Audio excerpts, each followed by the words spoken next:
Y el caso del texto de Lacunza no es una profecía de corte que podríamos decir espiritual, sino que más bien racional. Y eso ha imposibilitado que Lacunza sea un milenarista, por decirlo así, en un término popular. Se ha mantenido en una tradición bien exclusiva Lacunza. Por eso es que encuentro que es relevante el texto de Miguel Rojas Mich, que lo saca de ese circuito intelectual, ¿no?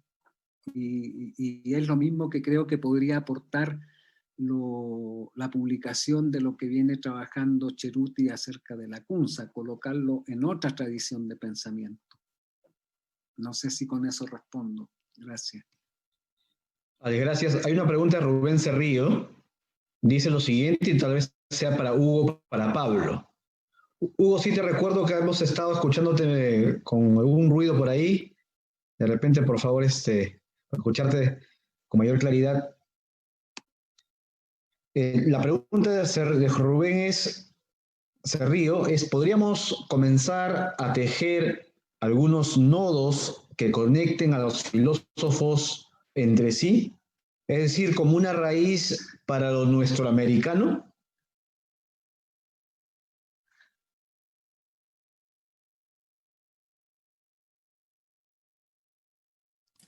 Que comience, Hugo. Yo también tengo mis criterios sobre eso.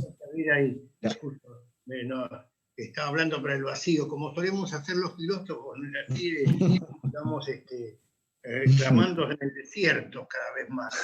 Pero no, creo que una línea mínimamente conductora puede ser la referencia que ha habido en general a figuras del pensamiento. No podemos decir que sean filósofos al contado rabioso, aunque algunos tenían mucha fecundidad, así ideatoria, de que el hecho de que en general podríamos incluirlos a todos dentro de grupos, digamos, renovadores, reformistas, ¿no? En general no ha habido mención, salvo lo que decía un poco Alex, de algunos tipos que han querido sacar provecho, no es así, de Lacunza y llevarlo al lado al campo conservatista, ¿no?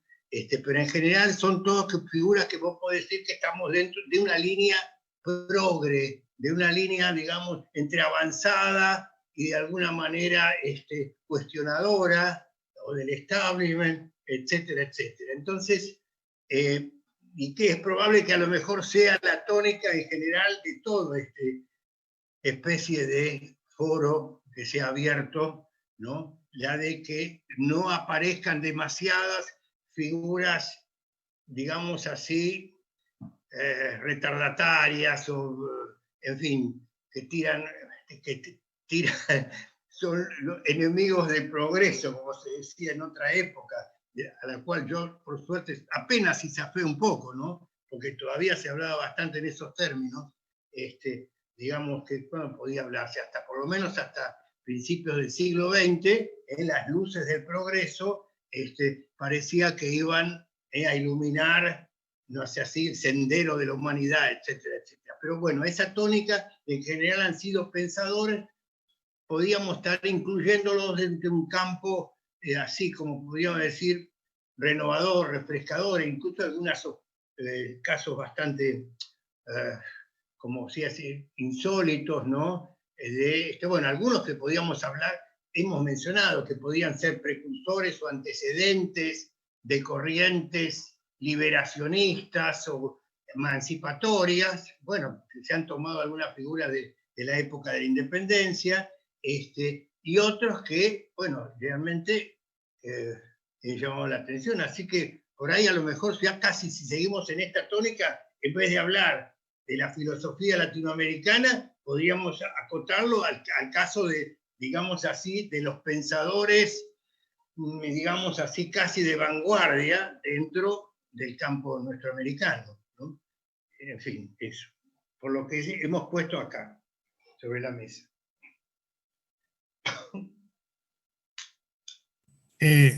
Rubén, ¿sí? Pablo. Sí. Bueno, en primer lugar, yo he estado analizando la pregunta que si podríamos comenzar a tejer, ¿no? Algunos nodos que conecten a los filósofos, ¿no? Que nos han expuesto entre sí, ¿no? Para no verlos como un estudio geográfico específico, ¿no? Sino como una raíz para lo nuestro americano. Esa es la pregunta. Bueno, en primer lugar, yo creo que todos los pensadores que hemos visto hoy y los que vamos a ver si nos dejan, ¿no? En las próximas sesiones, son pertenecientes a la cultura de esta América nuestra, independientemente que le llamemos latina o hispanoamérica o nuestra América o lo que sea, porque todos lo hicieron desde un punto de vista, bueno, situado en nuestro contexto cultural. Y por lo tanto forman parte, pero no solamente de la cultura de esta América, sino de la cultura universal también. Ya tú decías que la CUNS ha sido traducido, ¿no? A muchos de esos idiomas. Varios de los que vamos a ver aquí han sido también traducidos, unos más y otros menos. Ahora, hay una cosa, ninguno de ellos se planteó que estaba haciendo una filosofía situada. Ni Varela, ni Barona, ni nada, no. Ellos hacían filosofía, sin más, tal vez diría sea, ¿no? O como diría Vasconcelos también, ¿no? O sea, lo importante era hacer buena filosofía. Y lo demás de reconocer la condición de latinoamericano o de nuestro americano vendría por añadidura. Varela en particular, en varias ocasiones dijo que cuando él impartía clases de filosofía en La Habana, en el seminario de San Carlos, no lo hacía como cubano simplemente, lo hacía también como americano. Como americano, lo dice así, mira, ¿no? Americano en el sentido amplio, no como el que lo quitaron los gringos hasta, no, ya no somos americanos, ¿no? No, americano en el sentido de la visión, si quieren, también de la Gran Colombia, o como Miranda, una cosa así. Pero también como ciudadano del mundo, término que él utiliza bastante bajo la influencia de Kant. Entonces, yo como soy un poco crítico de cualquier etnocentrismo, no me parece correcto enfrentar el eurocentrismo con un latinoamericocentrismo, porque caeríamos en las mismas redes, ¿no? De no revalorizar que realmente estos pensadores nuestros han aportado a la cultura universal.